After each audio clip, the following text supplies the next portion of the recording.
Saya Honda City, bulanan pula lebih kurang sama je. Kat sini kita ada Mazda 2 1.5 hatchback tahun 2016. Kat sini warna dia memang cantik, warna yang memang orang minat. Kalau korang tengok dia punya tayar pun tayar Continental, kita baru je tukar. Rim dalam 16 inci. Kat sini dia ada button-button untuk auto fold mirror dan sebagainya. Lepas tu dekat sini Mazda cukup terkenal dengan iStop function dia, menjimatkan minyak korang.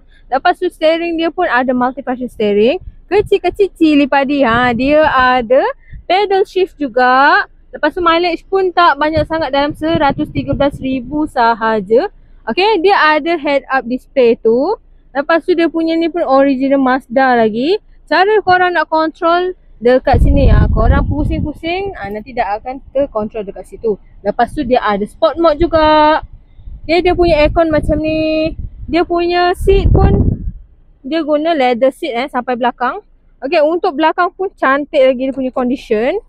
Okay, kalau korang tengok, memang cantik lagi. Kalau dari segi belakang dia memang macam ni, nampak comel tapi berbisa. So kalau korang rasa korang berminat, dia ada reverse camera juga. Kalau korang berminat, korang boleh contact kita. Macam mana korang nak contact, korang boleh tekan link kat bio. Nak nampak cantik, nak nampak baru, boleh carikan line. Bye bye.